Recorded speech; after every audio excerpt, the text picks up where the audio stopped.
Padre, en el nombre de Jesús, Señor, te damos gracias por tu amor, por tu fidelidad, por tu misericordia, por todas las cosas que tú haces en cada uno de nosotros. Señor, te pedimos, abre nuestros ojos, abre nuestros oídos, abre nuestro entendimiento para poder entender el vacío, las carencias, las ausencias, todo aquello que nos marca profundamente, y que esto abra nuestro entendimiento para las cosas naturales y sobrenaturales. En el nombre de Jesús, amén, amén y amén. ¿Cuántos de ustedes tienen propósitos de año nuevo? ¿Sí? ¿Usted no tiene propósitos de año nuevo? Bueno, ¿tiene propósito en su vida? ¿Sí? Ok, entonces, ¿cuántos de ustedes el propósito en su vida sería ser señor de la nada? ¿Alguien de ustedes lo ha pensado? Sí, señor de la nada, dueño de la nada. Sí, yo sé, todo el mundo quiere ser dueño de todo. Y el que está a tu lado, te han mentido. Ahora, ¿por qué digo que me han mentido? Porque resulta que el príncipe de la potestad del aire, y yo sé que al momento en que comienzo y empiezo a soltar ideas, algunas de estas tendrán respuestas, espero, a lo largo de lo que vamos a compartir. Y entonces, al momento de que nosotros estamos hablando del príncipe de la potestad del aire, ¿qué significaba eso o qué significa eso en el contexto de los hebreos?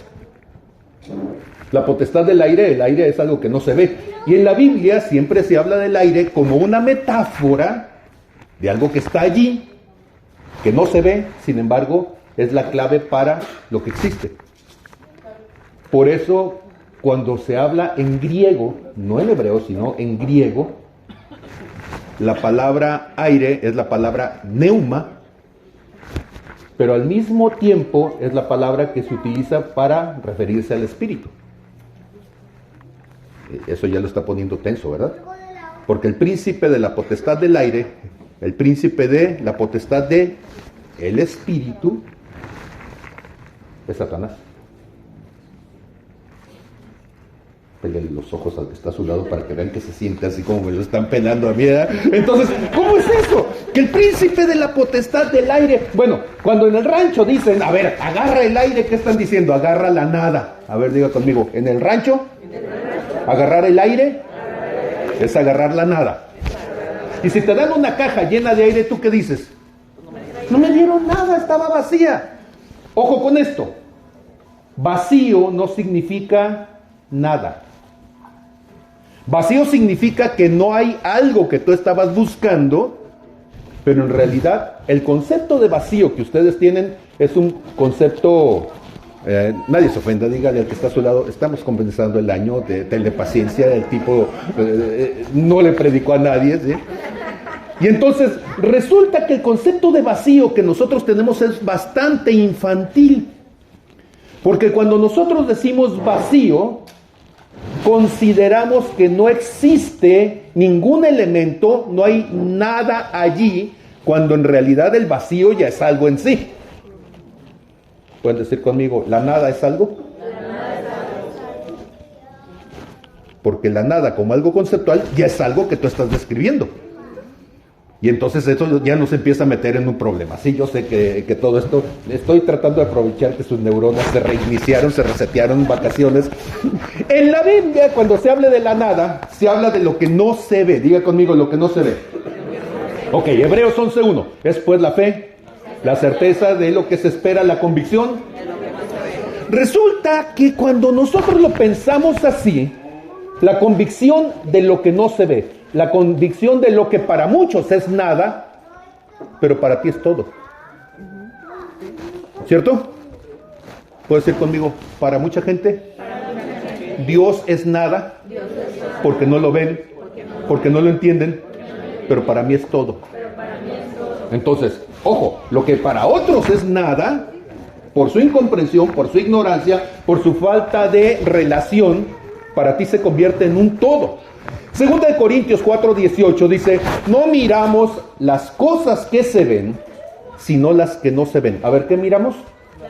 Las cosas que no se ven. Pues las cosas que se ven son temporales, pero las que no se ven son eternas.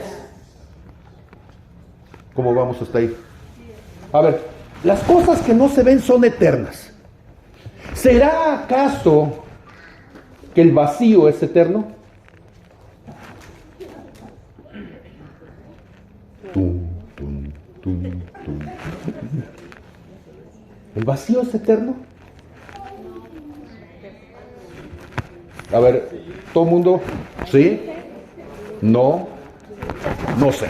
A ver, entonces, ¿cómo? Ok, no, pues usted, ahora, yo sé, usted puede irlo percibiendo, pero aquí lo importante que es que vayamos considerando como cosas que un pueblo de borregueros, como era el pueblo egipcio, no, el pueblo hebreo. Los egipcios hacían pirámides y tomaban desde la trayectoria de los planetas, los babilónicos también lo hacían. ¿Y qué hacían los hebreos? Era un pueblo de campesinos y de ovejeros, no tenían vacas, de borregueros. Y ellos, en la revelación de la Biblia, vamos a encontrar que entienden cosas que ahora, ¿sí?, miles de años después, la ciencia viene a ratificar. Entonces, podría decir conmigo, la nada es eterna. La nada es eterna. Ok, ¿han escuchado ustedes la teoría del Big Bang? Si toda la materia estaba concentrada en un solo punto, ¿qué había fuera de ese punto? Y eso significa que el vacío, desde el punto de vista físico, es antes que cualquier otra cosa. Antes de la formación de la materia incluso, y bueno, yo sé que la materia no se crea, bueno, pero ahora decimos la energía, no la materia. Bueno, pero eso es un asunto de un rollo de entre semanas, si gusta escucharlo, en Ciencias Básicas y Teorías hablaremos de eso. Ok, en Romanos capítulo 8, verso 24 y 25 dice, porque en esperanza fuimos salvos, pero la esperanza que se ve no es esperanza. Porque ¿quién espera lo que se ve? Pero si esperamos lo que no vemos, con paciencia lo aguardamos. ¿Dónde están tus promesas? En la nada. ¿Dónde están tus promesas? En la nada. Por eso no las ves. ¿Dónde está todo lo que Dios quiere darte? En la nada. Y no es que Dios no te vaya a dar nada, no, en la nada es donde está todo lo que será creado. Lo que no existe, pero existirá. ¿Van conmigo? Dile al que está a tu lado, no le tengas miedo a la nada. Okay. Yo estoy temblando, pero es de frío, ¿sí? Ok. Juan 20:29 dijo Jesús, porque me has visto, Tomás, creíste. Bienaventurados los que no vieron y creyeron. La fe implica una comprensión de la nada. Ahora, yo sé que cuando estamos hablando de estas cosas, todo esto empieza a sonar medio filosófico. Sí, yo sé. Pero finalmente, cuando hablamos de filosófico, ¿de qué estamos hablando? Filos es amor. Y sofos es conocimiento. Y el que ama el conocimiento, y la base del conocimiento es la palabra, es la relación con Dios. Entonces, cuando la gente dice, en la iglesia no debería de haber filosofía, lo que están diciendo es que los cristianos deben ser estúpidos por definición. Diga el que está a su lado, no me la creo. Sí, el cerebro más maravilloso, Dios se lo dio al ser humano. Y entonces, nuestra obligación es ir más allá de lo dicho y meternos en la nada. Lo que nadie ha dicho, lo que nadie vio, cosas que ojo no vio, ni oído escuchó, ni han subido al corazón del hombre, Dios las ha prometido para los que le aman. ¿Y dónde están? Aquí. Los que le aman, aquí estamos. ¿Y esas cosas dónde están? En algún punto de lo que nosotros en nuestra visión llamaríamos esa nada. ¿Sabes de eso algo? ¿Cuánto sabes? Muy bien, ya los voy atrapando. Muy bien. Hebreos capítulo 11, verso 27 dice que Moisés por la fe dejó Egipto, no temiendo la ira del rey, porque se sostuvo como viendo al invisible, al Señor de la nada. Cuando hablamos de vacío, yo sé que ustedes se sorprenden mucho con la palabra vacío, ¿Me permiten decirles que la palabra vacío aparece antes que la palabra amor en la Biblia? ¿Aparece antes que la palabra fe en la Biblia? ¿Aparece antes que la palabra pecado, redención, salvación, sangre, cordero de Dios? Vacío aparece en el segundo versículo de la Biblia. Ah, caray, y si está entonces tan en el inicio, ¿por qué nunca hablamos de ello? En el principio creó Dios los cielos y la tierra estaba y vacía. Desordenada significa que no tenía la estructura, la forma, el acomodo de lo que tú conoces ahora. Pero ojo, el orden para el ser humano es una trampa. ¿Por qué? Porque si usted no ha estudiado física cuántica, no se va a dar cuenta de que los procesos de conformación de la materia son estocásticos. ¿Qué significa eso? Que tú puedes saber dónde está una partícula, pero no la velocidad a la que va, sí. O sea, la única forma de saber es decir, la detengo y entonces ya no sé cómo se mueve. Pero si sea la velocidad que se mueve, ya no sé dónde está. Esto es física, ¿verdad? Ese es el principio de incertidumbre. En el mundo físico, cuando nosotros hablamos de cómo es el mundo es caótico, pero eso no significa que el caos es malo. Significa que es impredecible porque cada cosa puede variar de una manera en que tú no lo entiendes. Podría decir conmigo, en la Biblia, el fenómeno del ser humano es caótico. ¿Cómo es eso? Sí, en Génesis capítulo 3, del verso 1 al 7, el ser humano logró en 7 versículos echar a perder lo que Dios había hecho en 7 días. ¿Sí? Así de rápido somos, ¿eh? Y entonces, ¿qué significa eso? Que a partir del verso 8 de Génesis 3, todo lo demás que usted va a encontrar en la Biblia no es el plan original de Dios. Es la respuesta emergente de Dios al caos formado por el ser humano. ¿Van conmigo? Dígale al que está a su lado, acostúmbrate a vivir en el caos. A ver, ¿cómo? ¿Sí? Pero el caos entonces no significa que las cosas no tengan sentido. Significa que nuestra manera de entenderlo debe de ser distinta. Y usted podría entonces, si nosotros estuviéramos hablando de física gravitacional, nosotros podemos saber a la velocidad que va un cuerpo celeste, con la trayectoria que va, con el tipo de órbita que tiene, cada cuántos años va a llegar el cometa Halley. Y podemos saberlo. ¿Y es predecible? Sí. Usted puede saber entonces un meteorito que se viene moviendo, si puede impactar a la Tierra o no. ¿Puede saberlo? Sí. Pero ojo, eso es en la física gravitacional. En la física cuántica estamos hablando de distancias minúsculas. Ya no funciona así, ya no es tan predecible.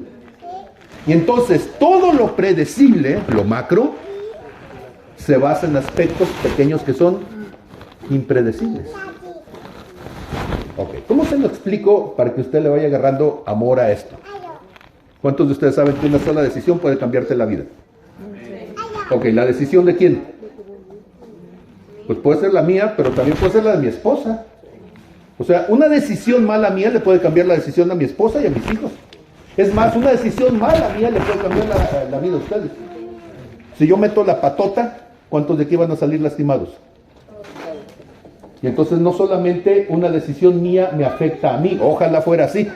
Pero lo caótico consiste en que cosas que tú ni siquiera las habías pensado, ni siquiera las habías planeado, pueden terminar causándote un caos en tu vida. Porque a alguien más se le ocurrió hacer algo que te va a afectar a ti. A alguien más se le ocurrió emitir más moneda para poder entonces cubrir todos los programas sociales. No estoy hablando de paternalismo, estoy hablando de recarambada del gobierno, porque la inflación es un fenómeno creado, es un impuesto perverso creado para pagar la mala administración de un gobierno. ¿Sabían ustedes eso? Y te están sacando hasta por abajo de la lengua algo que no tendrían derecho de sacarte del fruto de tu trabajo.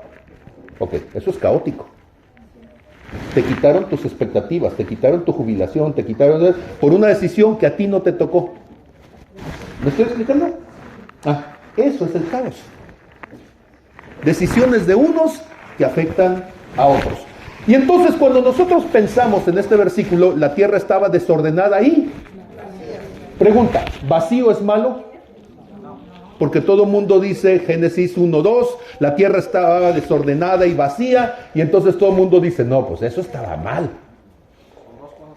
Son dos cosas muy independientes, un orden distinto, y aún no habían sido creadas cosas que ahora tú las ves como cosas creadas. ¿De acuerdo? ¿Puedes decir conmigo? El futuro es algo vacío. Hay que construirlo. ¿Están conmigo? Ahí está, como posibilidad.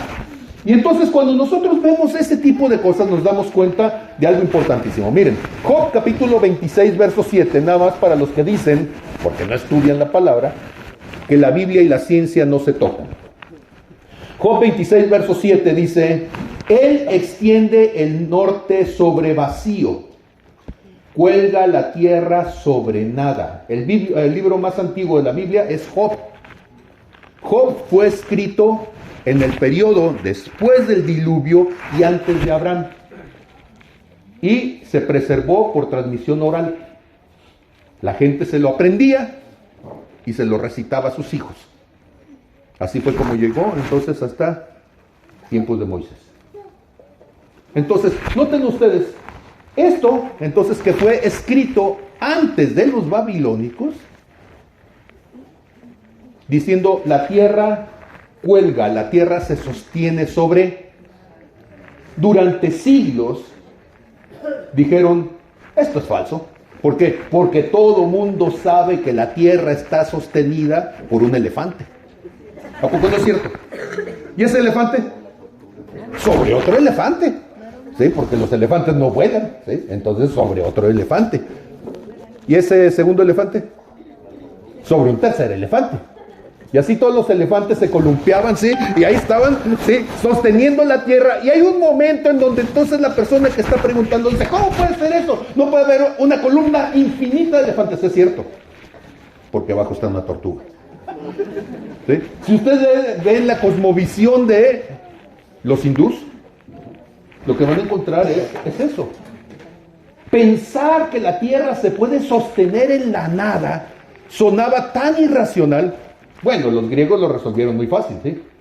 Generaron entonces la idea de la tribu de los atlantes, y uno de esos atlantes, precisamente Atlas, ¿qué hace? Sostiene la tierra. ¿Y por qué tiembla? A ver, manténganse así todo el día. Pues llega un momento en donde te cansas y tiemblas, y por eso son los temblores, ¿eh? No quiero decir de dónde vienen los huracanes, ok, ¿no? Y entonces cuando nosotros pensamos en esas cosas, lo racional que era, lo racional es que debe de haber un punto donde las cosas se sostienen. ¿Cómo es posible que la nada sostenga algo? Y necesitas llegar entonces al siglo XXI después de Cristo para decir, es evidente la fuerza gravitacional y el tejido gravitacional. Y todo el mundo se pone y echa rayas. Y dice uno, ahí está, clarísimo. La nada sostiene todo. Dilo conmigo, la nada sostiene todo. Y eso es lo que un físico cuántico te diría. La nada sostiene todo. Y Dios dice, sí, ya lo entendieron. ¿Sí? Al fin ya lo entendieron. La tierra cuelga sobre la nada. La tierra está sostenida. Todo el universo está sostenido sobre lo que nosotros llamamos la nada. El espacio. Pero no solamente esto. Y entonces resulta, y ahorita llegamos a la materia oscura y a la energía oscura. Digan conmigo, en latín, nihil es nada. A ver, ¿cómo se dice nada en latín? Nihil. Y entonces, ¿qué es el nihilismo? Es una corriente filosófica, una doctrina filosófica que nos va a decir que al final todo se reduce en nada y por lo tanto nada tiene sentido. Ojo, todo se reduce a nada y entonces nada tiene sentido. Parece algo muy inteligente, sí, dicho en el siglo XIX tendría un cierto nivel de inteligencia, pero dicho en el siglo XXI, donde la nada es la base de la comprensión de todo lo existente, entonces el nihilismo perdió su sentido original. El gran problema entonces es que muchos cristianos no entendemos esa nada con la importancia que tiene para tu vida. Ok, Rafa, ¿qué es la música, Rafa? El arte de bien combinar los sonidos con el tiempo. Pero hay un problema en esa concepción. ¿Saben cuál es el problema? Cuando hablamos de sonidos deberíamos de hablar de silencios. Porque si solamente fueran sonidos, en realidad se escucharía. ¿Sí? Y para que sea música necesitamos entonces que en la base del silencio tú metes temporalmente un sonido. Y esa temporalidad del sonido y esa combinación te da la música. Y entonces, ¿creerían ustedes que la nada en la música tiene signos? Sí, hay signos para silencios. Qué cosa curiosa, ¿no? Y entonces, ¿cuántos silencios son parte de tu vida para traer estructura a lo que tú eres? ¿Se han dado cuenta que en una conversación, si no hay silencios, se convierte en un galimatías, en un desastre? Para que haya una conversación se ocupa que uno hable y los demás guarden silencio, esa es la nada. Y en ese silencio, entonces tú puedes escuchar y entender al otro. ¿Cuántos de ustedes saben que la digestión implica un silencio? O sea, deja de comer. Para que hagas digestión, ya comiste, ya actuaste. Y el silencio, la nada, es cuando te quedas quieto y permites que tu cuerpo haga la digestión. Es más, si pensáramos, por ejemplo, en la respiración, ¿saben ustedes que para que tú puedas respirar necesitas crear un vacío en tus pulmones? ¿Cómo un vacío? Cuando tú, a ver, aspira. Tus pulmones se llenan de aire. Expira. Hay un punto en donde sacaste todo el aire y lo que se crea es un vacío para que cuando tu diafragma se vuelva a expandir, entonces absorbas el aire. Si tuvieras un agujero en un pulmón, ¿sí?, típica herida punzocortante o de bala, ¿sí?, entonces no puedes respirar porque estás respirando y no generas el vacío en tu pulmón y se empieza a llenar entonces de líquido y te asfixias. ¿Me estoy explicando? Di conmigo, necesito la nada interactuando con el todo. Expirar es sacar el todo y no queda nada de aire. Y luego expandes el diafragma y lo que haces es, estás jalando el aire para que ahora se cumpla el ciclo. Lo mismo pasa con tu corazón. Cada palpitación, la contracción, lo que hace es toda la sangre que estaba contenida dentro del corazón es impulsada a través del torrente sanguíneo. ¿Y cuánta sangre queda en el corazón? Lo que se espera es que nada. Vuelve a abrirse, otra vez, otra vez, otra vez. Y entonces en tu corazón, cada palpitación tienes una interacción entre el todo, la nada, el todo, la nada, el todo, la nada, el todo, la nada. ¿Van conmigo? Y el que está a su lado. Ya me estoy sintiendo más cómodo con la nada, ¿sí? Y entonces, cuando nosotros estamos hablando de la nada, estamos diciendo que en esa nada del espacio, el espacio tiene un vacío. Bueno, tiene un vacío de la materia. ¿Por qué? Porque cuando nosotros pensamos en la nada, en lo que estamos pensando es en la ausencia de materia. Nada más. Ya conmigo, la nada es la ausencia de la materia. Entre paréntesis, concepto físico. ¿Sí? ¿Por qué? Porque, pregunta, ¿hay fotones que atraviesan la nada? Pues sí, el Sol está a 8 minutos más o menos, velocidad de la luz. Y entonces, en esos 8 minutos, desde el Sol hasta la Tierra, ¿qué atraviesa? El vacío, la nada. ¿El Sol se apaga en algún momento? Quiere decir entonces que ese espacio de nada entre el Sol y la Tierra siempre está lleno de radiación. Está lleno de fotones, está lleno de radiación de calor, está lleno de radiación electromagnética, está lleno, y esa radiación electromagnética finalmente también es sonido. Y está lleno, saturado. Simplemente no hay materia tangible. ¿Cómo vamos? Y ahí vamos, más o menos. Ok. Y si estuviéramos hablando entonces de tu corazón, ¿cuántas áreas de tu corazón donde dices no hay nada? En realidad hay muchas cosas que simplemente no eres consciente de ellas. ¿Sí? Entonces resulta que el vacío es el ente más constante en el universo, mientras que la materia es tan solo una peculiaridad. Ok, hay 2 ejemplos que espero que sean clarísimos para poder entender esto. Ok, el primer ejemplo es, ¿cuántos de ustedes han escuchado hablar de un átomo? Lo escucharon en química, los que pasaron por secundaria, en algún momento les hablaron del átomo. El átomo tiene un núcleo y tiene electrones alrededor. En el núcleo hay protones y neutrones, y todo eso lo podemos desarmar en otras cosas más, quarks y demás cuerdas. ¿Sí? Ok, y el electrón ahí anda dando vueltas. Cada átomo, en relación con otros, forma la materia. Cuando usted toca algo, ¿sí? En realidad yo no estoy tocando el objeto. ¿Saben qué es lo que estoy tocando? El espacio atómico alrededor de. O sea, yo no toco la materia. Yo estoy tocando el espacio atómico que tiene una carga magnética y yo no puedo tocar más allá de ella. Qué curioso, ¿no? En realidad tú no tocas las cosas, tú tocas espacios. Tocas la nada. ¿A qué caray?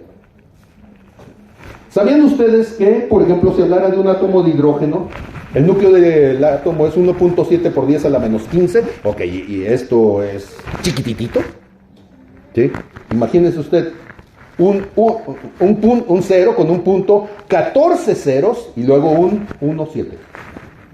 Ese es el tamaño de del núcleo, ¿sí? Del átomo de hidrógeno, sí, pero el espacio que abarca todo esto es 1 por 10 a la menos 10. ¿Qué significa eso? Que solamente el 99.99 está compuesto por materia y todo lo demás es vacío. ¿Cómo vamos hasta ahí? ¿Sí, de acuerdo? Mismo caso con el átomo de carbono, ¿sí? 6 protones, 6 neutrones, 6 electrones orbitando. Una vez más, cuando saca uno la relación entre el núcleo, el electrón y el espacio que abarca, casi todos van a ser 99 y alguna ficticia. Si yo le dijera a usted que vamos a hacer un negocio donde usted va a tener el 1% y yo tengo el 99%, ¿usted consideraría que es un buen negocio? Bueno, 99.99, ¿le entra? En realidad usted ha enfocado su visión a lo largo de toda su existencia, incluso en las cosas espirituales, en una milésima de todo lo que Dios le ha dado. ¿Y quién controla el otro? El príncipe de la potestad del aire. Ah, qué caray, eso está grave. ¿Por qué? Porque Dios te hizo a ti responsable de todo. Pero hay gente que solamente se hace responsable y a la mitad de lo que ve. Y algunos estamos medios miopes, menos todavía. ¿Y qué pasa con el resto? O sea, ¿cuánto de lo que tú tienes a tu alrededor en realidad no tienes ni idea de qué está pasando? Bueno, eso fue en el espacio minúsculo. Pero ¿qué tal en el espacio? Usted voltea hacia el cielo y nosotros vemos lucecitas, estrellas. Si tomáramos toda la materia del universo, ¿sí? Y yo sé que esto es un experimento mental, pero tomáramos toda la materia del universo y la distribuyéramos entre la dimensión del espacio conocido, ¿qué cantidad de materia habría por una medida, no sé, ¿se imaginan ustedes un metro cúbico? ¿Sí? Algo de un cubo de 1 metro de ancho, 1 metro de largo y 1 metro de altura. ¿Sí? ¿Qué cantidad de materia cree usted que habría en ese metro cúbico? Una molécula. Una sola partícula allí. ¿Sí? En todo 1 metro cúbico, eso es lo que le tocaría en la distribución del universo. Y entonces nuestro concepto de las cosas tangibles, de las cosas materiales, es tan pequeño comparado con las cosas intangibles. Y todo mundo se quiere mover solamente en lo tangible, porque eso es lo cómodo, porque lo veo. Pero ¿dónde está la mayor riqueza? En lo que no se ve. Por eso cuando nosotros hablamos acerca de las cosas espirituales, nosotros siempre estamos diciendo que lo que se ve fue hecho de lo que no se ve. Eso lo dice la palabra. Sí, ahora lo dice la física cuántica también. Lo que se ve fue hecho de lo que no sé. Una vez más la Biblia tenía razón. ¿Sí? Una vez más, todos los secretos de tu existencia están en las cosas que no ves. Que por no verlas tú dices, es nada. Sí, pero esa nada no está vacía. Esa nada está llena de riqueza. Que si tú la logras ver y entender, entonces verdaderamente serás dueño de todo. Amén. Entonces, cuando nosotros decimos Génesis 1:2, a ver, regresamos a Génesis 1:2. Téngame paciencia, sí, ya mero se acabó la introducción, la primera hora, y después Ahora, yo sé que mucha gente me ha dicho, es que cuando tú estás enseñando te tardas mucho en dar la introducción. Y yo digo, está bien, o sea, próxima semana estudien todos física cuántica para entender algunos... Y entonces llegar y hablar ya, ahora sí, de la conclusión. El asunto es que quienes estamos hablando de la palabra tenemos que poner el contexto para traer las cosas naturales y las espirituales y entender lo uno y lo otro, ¿de acuerdo? Ok, y entonces, puedes decir conmigo, el vacío es un lienzo en blanco. ¿Cuántos de ustedes les gusta dibujar? ¿Cuántos de ustedes les gusta escribir? ¿Cuántos de ustedes les gusta crear? ¿Dónde empiezas? En la nada. Vas a escribir música y empiezas con una partitura vacía. Ahí estás diciendo, a ver, todo. Tin, no, tin, ¿sí? O agarras el pincel y empiezas a tratar de dibujar. Para poder crear algo, partes de la nada. Y a esa nada le vas integrando ideas, los ingredientes de aquello que tú piensas que te puede generar algo de utilidad.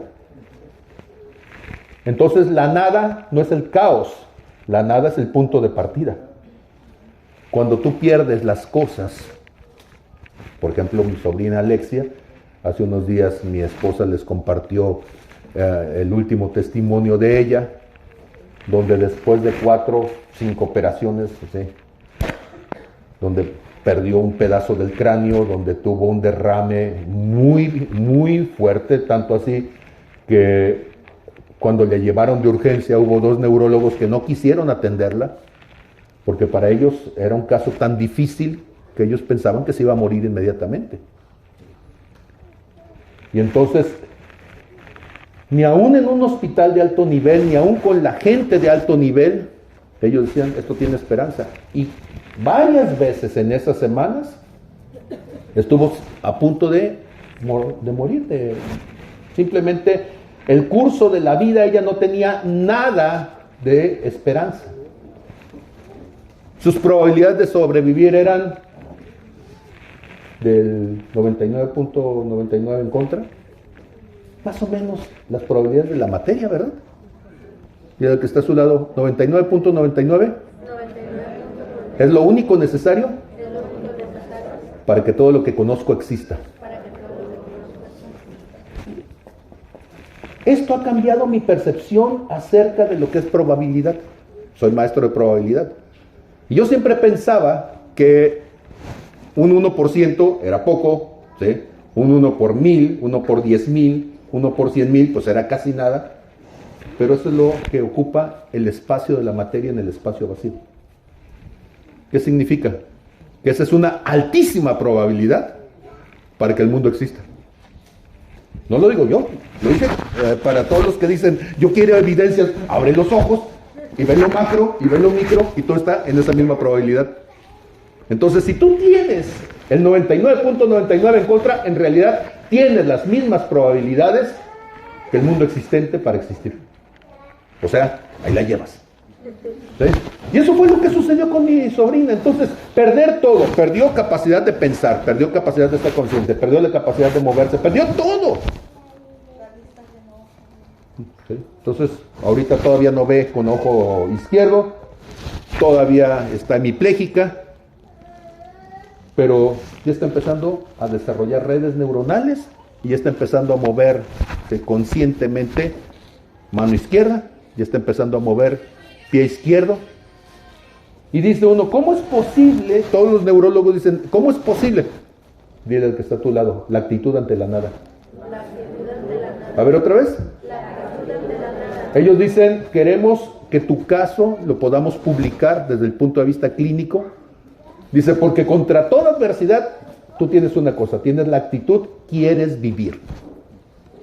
Y día a día ella está experimentando cambios y en ese lienzo blanco que significaba haberlo perdido todo, pues tú la ves y está hablando, habla en español y habla en inglés y habla en lenguaje de señas, ¿sí? Ya pudo ir a su consulta y aunque todavía no tiene la capacidad de poder atender a alguien, ¿sí? Pero sí tiene la capacidad de decirle a alguien, fulana, ¿cómo estás? ¿Cómo va tu caso? ¿Sí?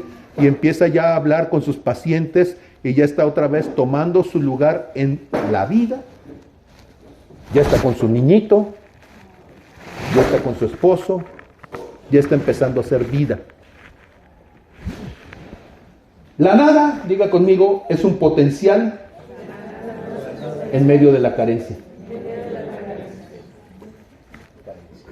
Cuando tú no tienes cosas, cuando tú careces de algo, lo que tú tienes es un potencial de oportunidades. Perder todo significa que puedes reinventarte. Di conmigo, perder todo significa que puedo reinventarme.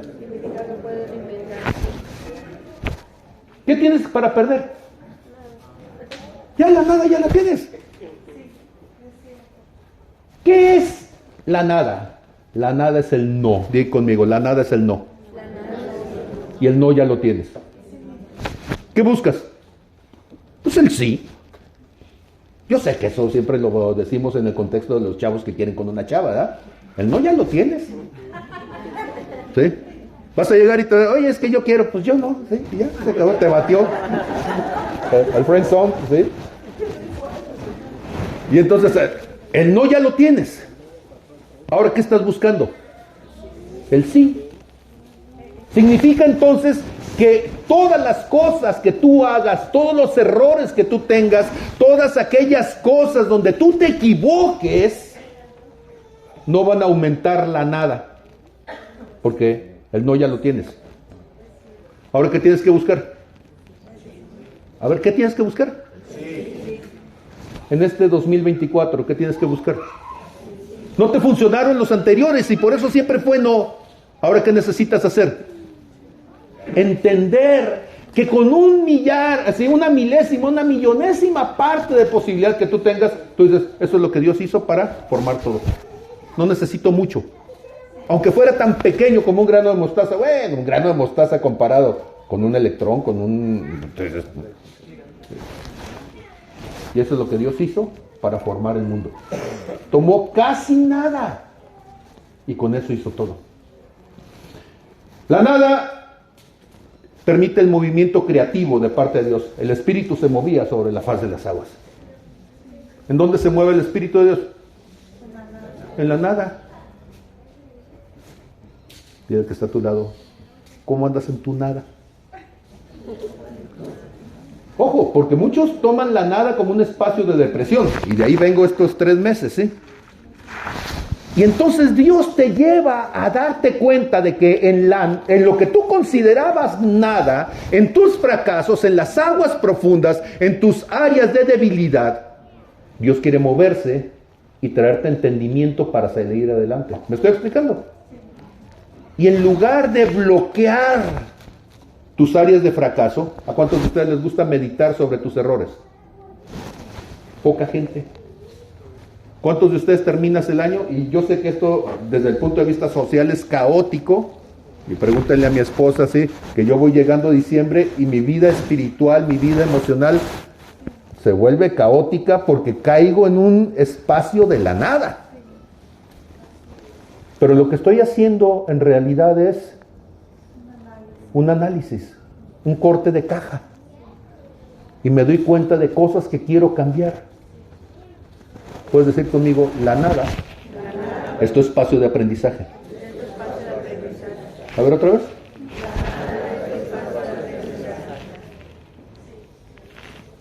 ¿Qué lograste el año anterior? ¿Qué lograste? Ok, donde más tienes que reflexionar es donde no lograste nada. Porque es donde más puedes aprender. Cuando tú logras algo, aunque sea pequeñito, ese poquito te encandila. Y no te deja ver. Porque tú piensas que hiciste algo bien, en lugar de pensar todo lo que pudiste haber hecho no tan bien. Pero cuando tú meditas entonces en tus áreas de fracaso, tú tienes la oportunidad de inspirarte. Inspirar significa poner algo dentro. ¿Saben ustedes qué tenía el ser humano en Génesis 2:7 cuando Dios hizo al ser humano del polvo de la tierra? ¿Qué tenía? Nada. Era tierra nada más. Y entonces Dios dice, insufló, dice la versión del oso, insufló, le sopló adentro aliento de vida. Y se convirtió, de ser un bodoque de tierra, se convirtió en un ser neumático. ¿Qué significa eso?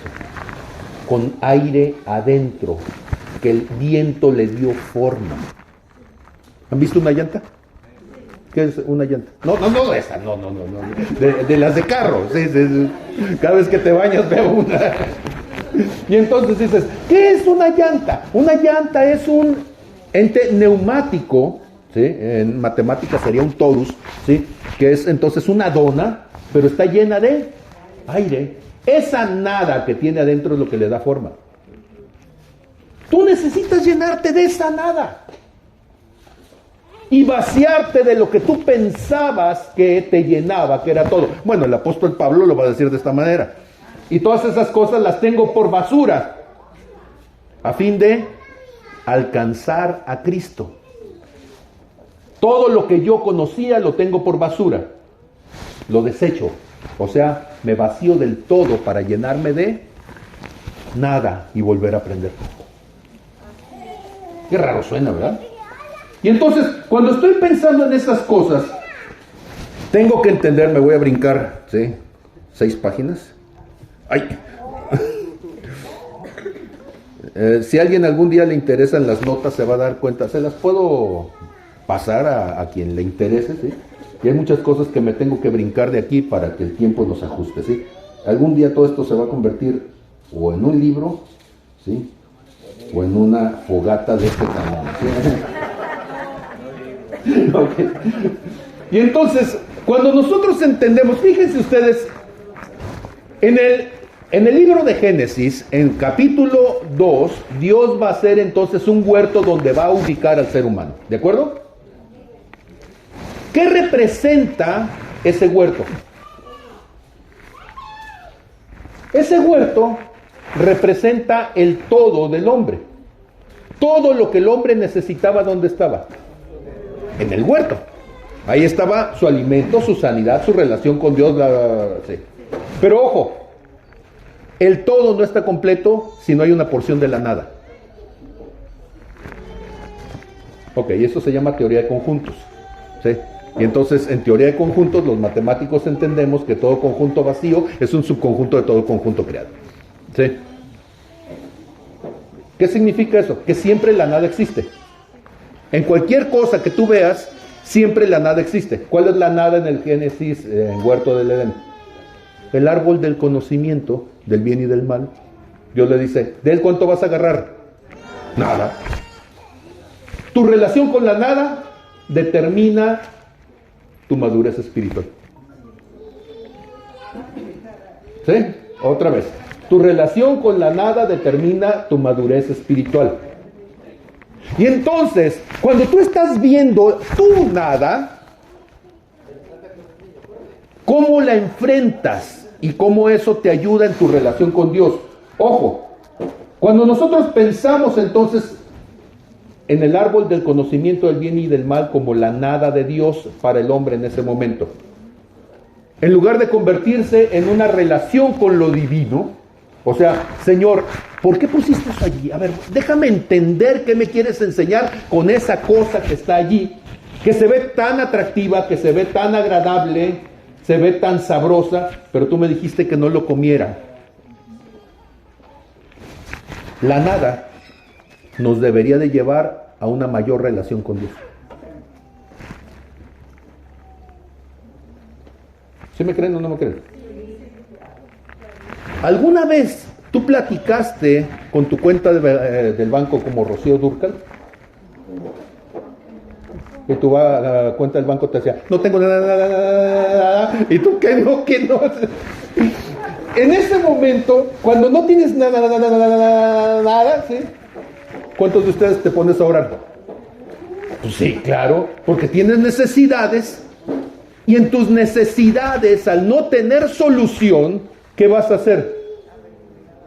Vas a recurrir a una búsqueda de Dios, vas a recurrir a la oración, vas a recurrir al estudio. Ojo con esto, la nada se va a convertir entonces en un punto de crecimiento para que en ese punto de crecimiento tú puedas generar las respuestas. Ok. ¿Cómo se llama la ausencia del conocimiento? Ignorancia. Entonces, ignorancia es nada de conocimiento, ¿cierto?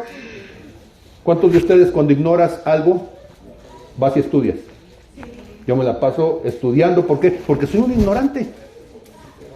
Tengo que arreglar el hidroneumático. No es mi perfil, no estudié para eso. ¿Y entonces qué hago?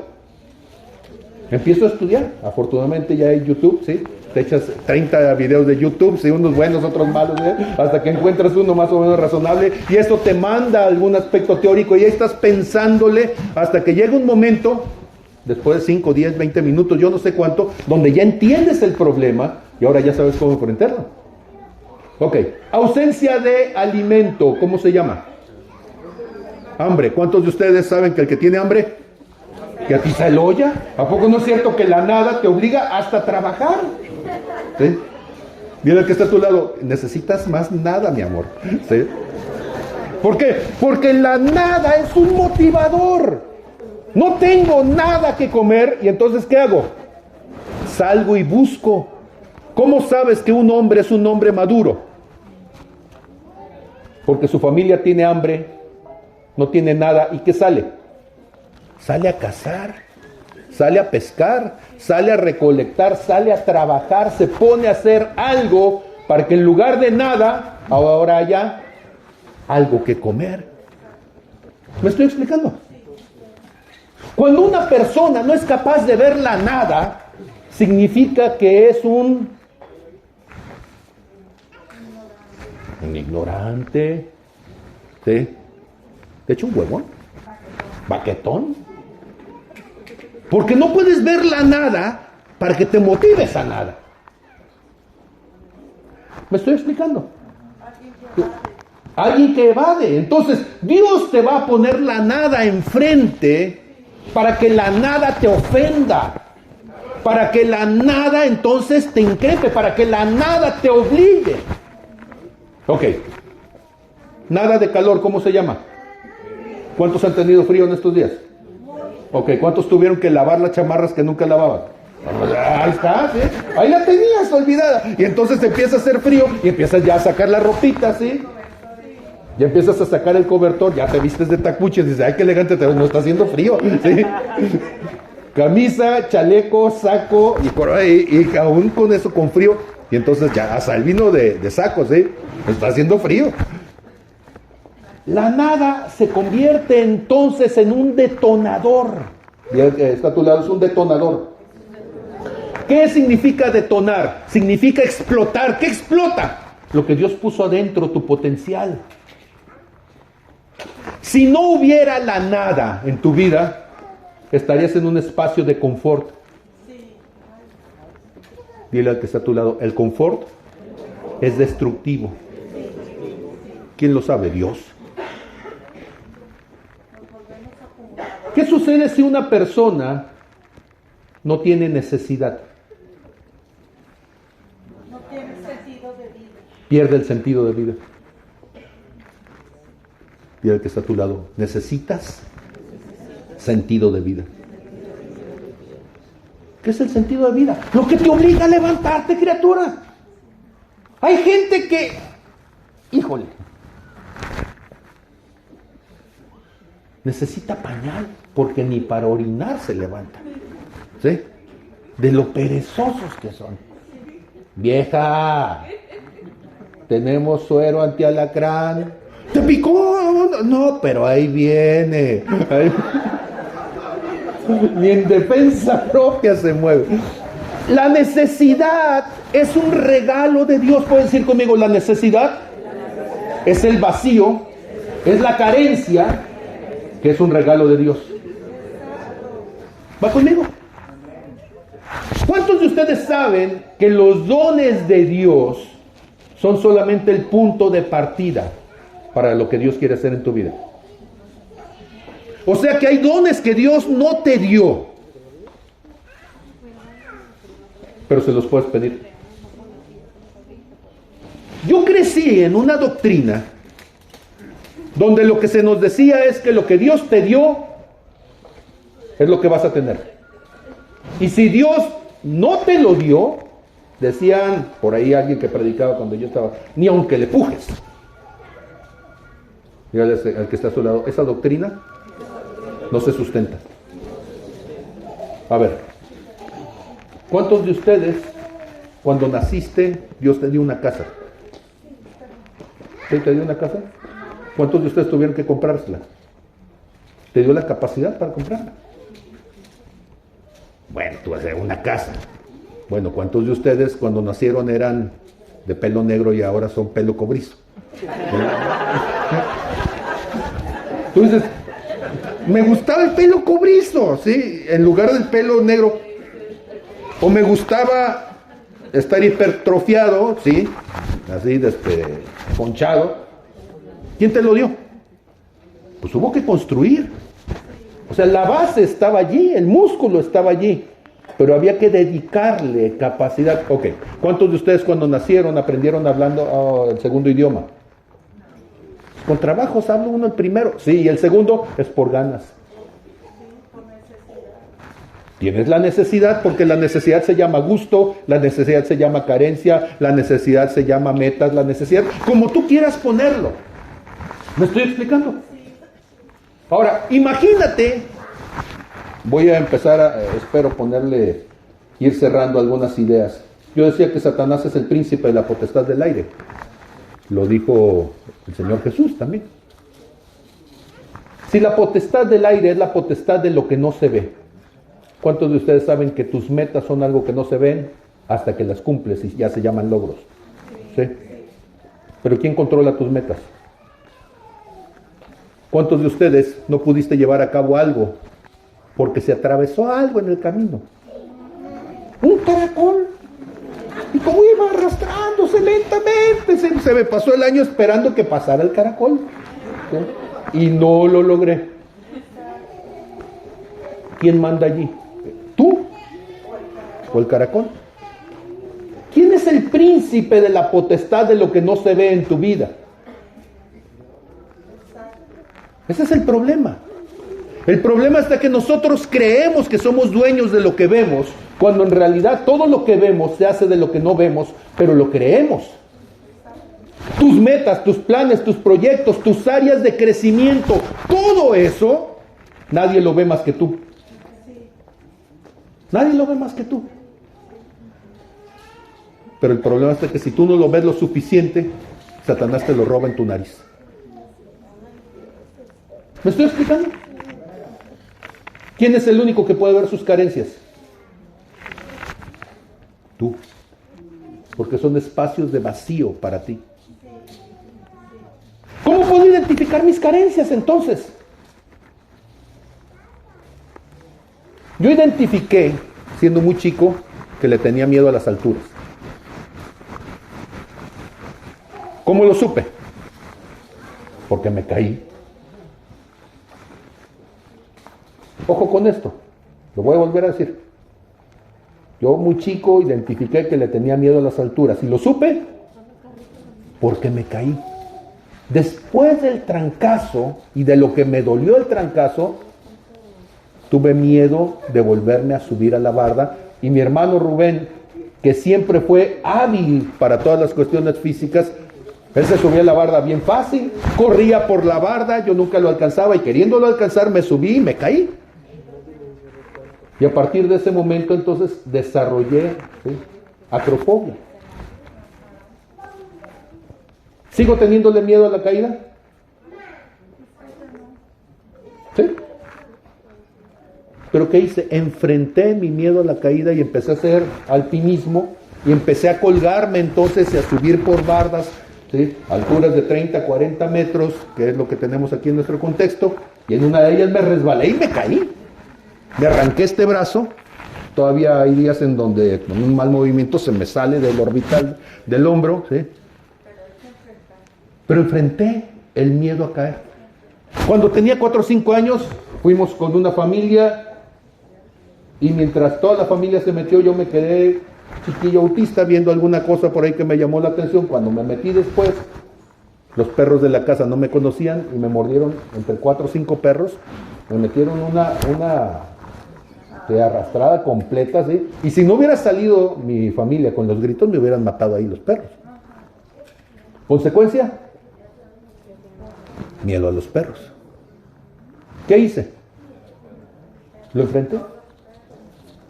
Y tuve que aprender a relacionarme con el perro para poder entonces controlar esa área de carencia, ese vacío que se formó en mí.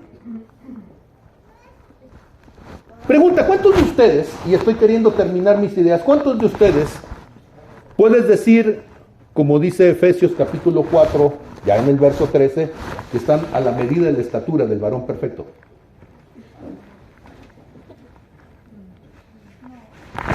Si yo estoy aquí y Cristo está acá, ¿cómo se llama esto? Y es mi área de oportunidad. El vacío es tu área de oportunidad. Pero tú necesitas entender ese vacío para entender cómo necesitas crecer para llegar a esa estatura. Porque cuando nosotros vemos vacío, como decía yo hace rato, me paré entonces en un borde y me sigo parando en bordes. Me tengo que subir a un árbol, o me tengo que bajar al pozo, o tengo que estar pintando arriba del techo. Me subo al tinaco y estoy haciendo reparaciones ahí arriba del tinaco. Hay que poner una lámpara. Todo lo que ustedes ven, lo he puesto yo la mayor parte.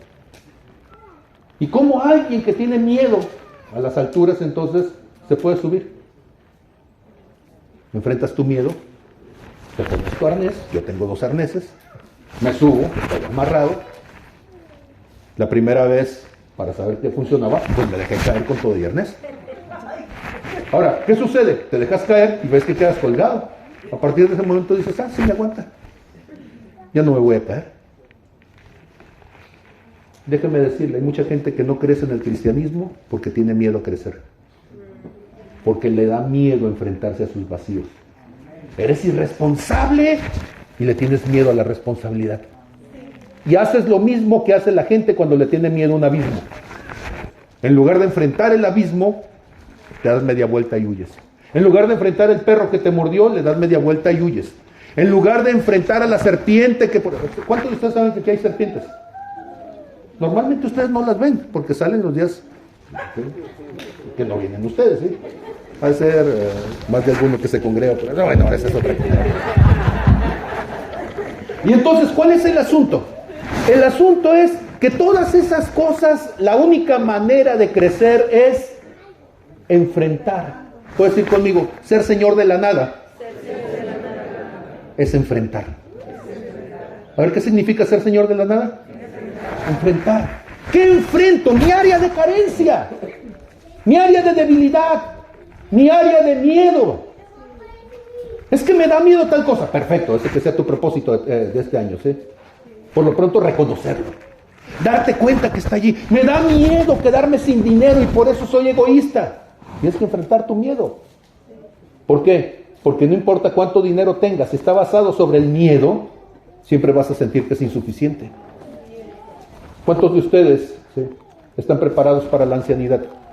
Yo esta semana, platicando con mi esposa, me di cuenta que no. Todavía no estoy listo. ¿Por qué? Porque cosas que ella me estaba diciendo yo nunca las había pensado. ¿Por qué? Porque yo siempre pensé morirme joven. Esa es la verdad. Yo siempre pensé que me iba a morir. Y de repente me doy cuenta pues que ya estoy casi para llegar, ¿sí? De hecho, a partir del 23 de enero, que estamos hablando de unos pocos días más, voy a ser el varón más viejo en mi línea ascendente familiar de mis últimas 3 o 4 generaciones. ¿Sí? ¿Por qué? Porque todos los hombres primogénitos de la familia murieron antes de los 56 años. Mi padre fue el último que murió a 56. Entonces, a partir de ese momento, resulta que una maldición familiar de generaciones está por quebrarse. Y curiosamente, eso me daba miedo. ¿Cómo sé que me daba miedo? Porque no podía pensar en un futuro donde yo fuera un anciano. ¿Qué significa? Que este año tengo que enfrentarlo. Tengo que darme cuenta qué significa para mí ser anciano y por eso me da miedo pensarlo. Me da miedo planearlo, me da miedo hablarlo, me da miedo enfrentarlo. ¿Me estoy explicando? Mi mundo era el punto 01 y hay un 99.99 afuera que está esperando que yo tome mi lugar. ¿Eso va a hacer que mi capacidad de decisión aumente? Sí. ¿Por qué? Porque todos tus miedos te impiden tomar decisiones. ¿Cuántos de ustedes sienten que no has logrado llegar a ser lo que Dios quería que fuera? ¿Cuántos? Ok. ¿Cómo se llaman esas fronteras? Miedos. Estás lleno de miedos y el miedo te tiene así, atrapado, en lugar de liberar. ¿Cuántos de ustedes se dan cuenta de que no vas a madurar si no sales de ahí? ¿Saben qué significa madurez? Desde el punto de vista biológico, madurez significa plenitud. ¿Qué significa madurez? ¿Los adolescentes son maduros? No. ¿Los adultos jóvenes de los 22, 23, 25 son maduros? No. ¿Cuándo llegas tú a la plenitud? ¿Cuándo llega el ser humano a la plenitud? Cuando ya no vives en el punto 01, sino ahora vives en el 100%. Cuando llegaste al momento de tu vida donde tus decisiones ya no están condicionadas por tus miedos. Cuando tus decisiones ya no están condicionadas por tus heridas. Cuando tus decisiones ya no están condicionadas por la opinión de otros. Cuando tus decisiones lo único que están haciendo es fundamentar tu plenitud. Yo quiero orar por ti. Yo quiero orar por ti para que te conviertas en el príncipe de la potestad de todo lo invisible de tu vida. Yo quiero orar por ti para que ese 99.9 que parece un espacio vacío te des cuenta que está lleno de posibilidades de Dios para ti. Juan 14:12 dice: las cosas que yo he hecho ustedes las harán y aún mayores porque yo voy al Padre. Pero me doy cuenta que ni siquiera las cosas mínimas, ya no digo las que hizo Jesús, a veces ni siquiera las que hizo el más pequeño de los apóstoles, Y Dios dice, rompe los límites. Isaías 54 dice, extiende tus estacas, amplía tus territorios. Pero eso implica que te vuelvas señor del vacío. Cierra tus ojos, por favor. Padre, en el nombre de Jesús, Señor,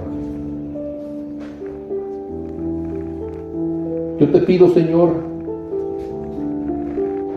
que te manifiestes en cada uno de nosotros, Señor, en los espacios vacíos de nuestras vidas, para que entonces, no solamente este año que está comenzando, sino como parte de todo lo que somos, de todo lo que hacemos, nuestros límites, Señor, caigan delante de ti.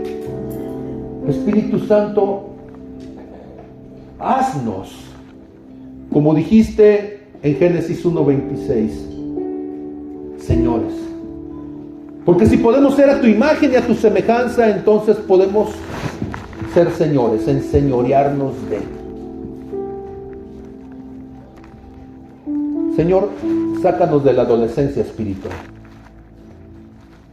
y llévanos a la madurez, a llenar el todo y en todo. Por eso se dice que en Jesús habita corporalmente la plenitud de la deidad. Porque Jesús ha llenado todos los espacios vacíos. Y hazlo en cada uno de nosotros, Señor, conforme a tu voluntad.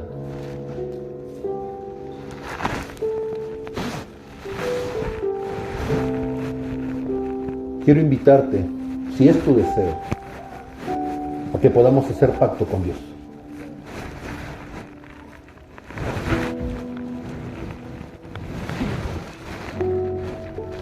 Esto que tenemos aquí es tan pequeño y sin embargo es tan poderoso, porque esto llena nuestros vacíos, el cuerpo y la sangre de Jesús. Y entonces el perfecto amor echa fuera el temor. La plenitud de Cristo echa fuera mis carencias. Cuando yo digo que soy de perfil autista, la gente dice, es que tú no pareces de perfil autista. Bueno, lo que pasa es que cuando los vacíos se van llenando, ya se ve otra cosa. Las estructuras, cuando son frágiles, cuando son porosas, cuando son quebradizas, pero tú las rellenas con algo de más alta resistencia, entonces toma la resistencia de aquello que lo llenó. Y entonces yo podría hacer una casa de cartón que soporte grandes pesos. Bueno, sí, porque las paredes son de cartón, pero lleva concreto adentro, ¿sí? Y el cartón nada más sirvió para darle forma. Lo que finalmente rellena el hueco es lo que le va a dar la consistencia. Puede ser que tú te sientas que eres de cartón, de papel, pero deja que Cristo llene tu vida. Si alguno gusta pasar, tenemos entonces pan y vino para poder hacer pacto. Y yo quisiera que lo tomaras, fueras a tu lugar y estuviéramos listos y en posibilidad, en condición de decirle al Señor, llena mis vacíos, llena mis espacios, llena mis carencias.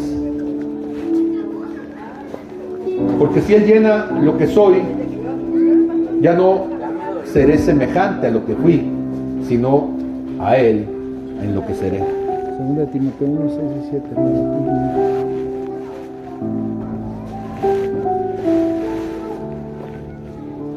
En 2 de Timoteo capítulo 1, versos 6 y 7 dice, por lo cual te aconsejo que avives el fuego del don de Dios que está en ti, por la imposición de mis manos, porque no nos ha dado Dios espíritu de cobardía, sino de poder, de amor y de dominio propio. El vacío se llena con el espíritu. La caja aparentemente vacía en realidad está llena de aire. Y el espíritu es poderoso, tremendo.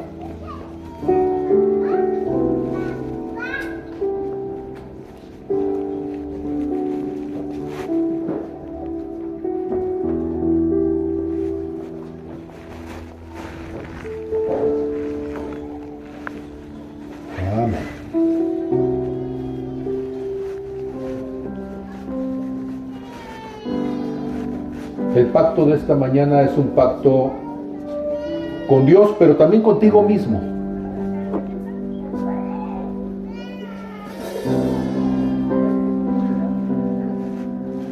Ya le has hecho Señor de lo que se ve. Ahora hazle Señor de lo que no se ve.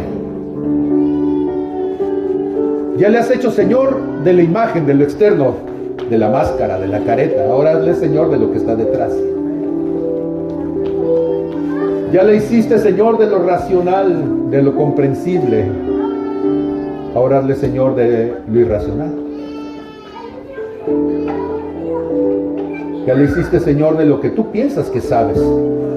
Ahora es el Señor de las áreas que ignoras, de las áreas de tu fragilidad.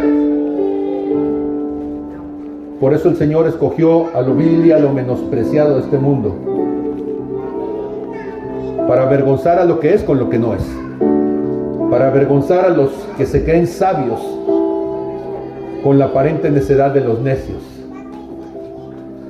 de los ignorantes.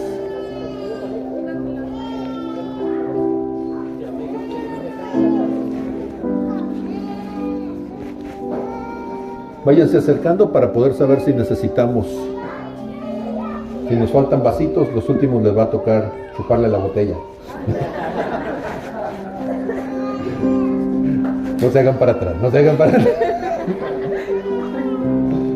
Amén.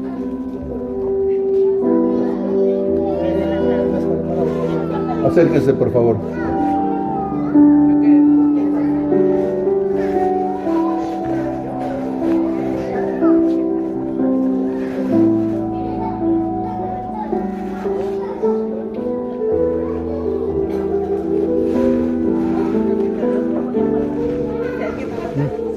Ahorita te doy.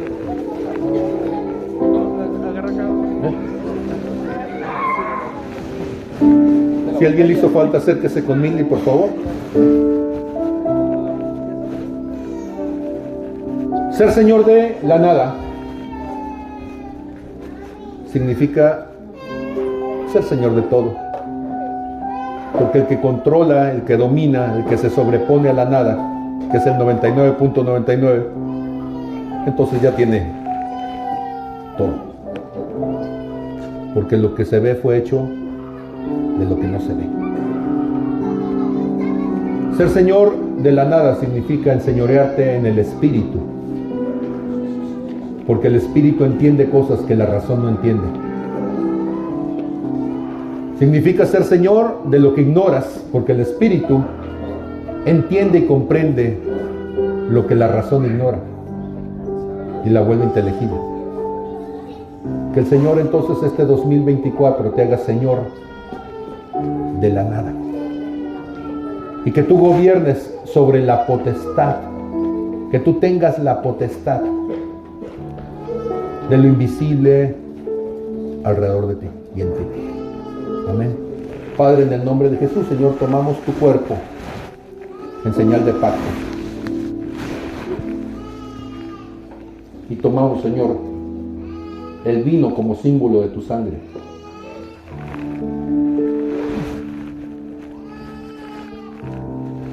Y declaramos que este año es un año de pacto. Pacto en nuestras vidas, Señor. Será un año de oportunidades, será un año de ver cosas que no hemos visto, entender cosas que no hemos entendido, enfrentar áreas de nuestra vida en donde el temor no nos permitía seguir adelante. Será un año de extender nuestros límites, de ampliar nuestras fronteras. Será un año, Señor, donde lo espiritual se sobrepondrá sobre lo natural. Señor, hazlo en nosotros, para que nosotros podamos enseñarle a otros cómo hacerlo en ti. Gracias, Señor, porque todo esto tú lo haces por tu amor y tu misericordia. En el nombre de Cristo Jesús, mi Dios. Amén, amén y amén.